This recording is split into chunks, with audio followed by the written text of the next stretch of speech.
Assalamualaikum guys, bersama kita episod kali tu bersama Puan Enan. Lepas sesi pagi Puan Enan menginjin belacan tu tu kini tu kita nangga episod di cetan di belacan dicetak lah. Macam tu lah. Ni ada cuan khas. Cuan khas tu sikit cuan dalam petak tu setengah kilo. Puan Enan setengah kilo Puan Enan Okey, Puan Enan. Kilo dalam duk petak tu. Ada sekilo lah. Okey. So berapa lama Puan Enan rasa ambil proses untuk mengeringkan belacan tu? Masa 4 hari macam biar lah. Menari si panas. Minggu macam biar lah. Menyekut panas 3 hari macam biar. Okey. Satu petak tu setengah kilo. So 2 petak 1 kilo macam ya? Okey. Tok lah belacan ibu hasil tangan yang episod sebelum tok lah kita orang nangga Puan Enan pergi ke laut lah. Tok lah hasilnya. Tok lah hasilnya. Dicetak oleh Puan Enan pun tok lah Puan Enan tengok. Si bulat lagi nang Puan Enan pun nyetak ya nangga tak ya. Okey. So habis cetak Puan Enan jual di naik terus lah. Ada juga orang ambil dalam basah-basah, ada yang ambil kering dah. Ada yang ambil basah, ada yang ambil kering. Tapi belacan tu ada di tempah orang lah. Belacan tempah orang dah. Cuma nunggu orang ambil je lah. Tok semua dah di tempat orang je nak Puan Enan. Dah. Tok setakat tu ada banyak tok lah lepas di enjin tadi terus dicetak, lepas dia dijemur. So kita nangga keadaan dijemur lah. Kita akan madah kita dijemur, kat jemur. Hantar kat luar, kita jemur.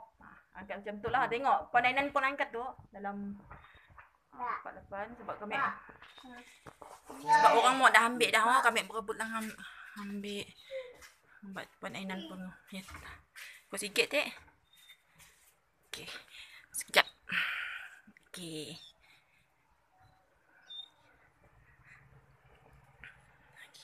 Tengok, kaki Puan Enan pakai selipar lagi dah.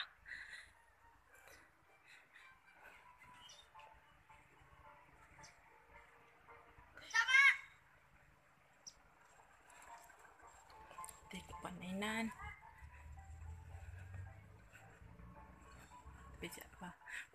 Puan Enan dah biasa dengan panas lah.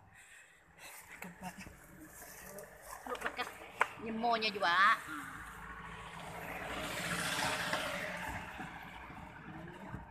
Kita boleh ambil baru berapa minit lah.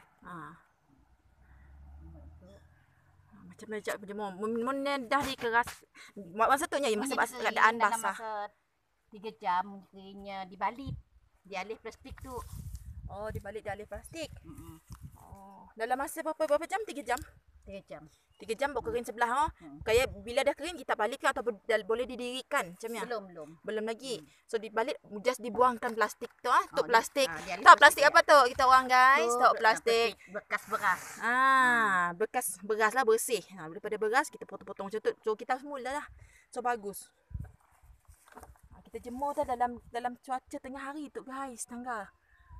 Terik matahari guys di palak tu ya Allah. Dengan kudratnya pun tu buat setakat tu masa tu dia boleh cetak tu sebab permintaan mau cepat nak, so cetak berapa banyak tu je dulu lah. So kita mangga kita orang tahu tok belacan cetak. Nya si cincai tengok kita berseginya. Licin je mukanya. Tengok kita Puan Enan menjaga kualiti. Tengok kualitinya memang ambil berat lah. Di mana semua orang tahu. Dia memang ambil berat. Kualiti. Tengok. Si dah tengok. Si camping pun si penyek si sengit pun tengok. Segi 4 petak. Okay guys. So setakat ni lah kita ketengahkan episod menjemur belacan, cetak, lepas enjin, cetak, lepas cetak, jemur, dan jemur tu Puan Enan terus mencetak lagi untuk dapatkan hasil yang lebih banyak lagi sebab permintaan si dapat nak ditunaikan sebab hasil laut dengan tangannya pun juga, dengan kudratnya pun juga, dengan keadaan seorang-seorang juga nak faham je lah. Kita pun faham keadaannya, tapi apa yang kita dapat jadi iktibar di situ nya memang kuat semangat. Mana belacan kita ambil tu, ada setengah orang madas adalah takat tu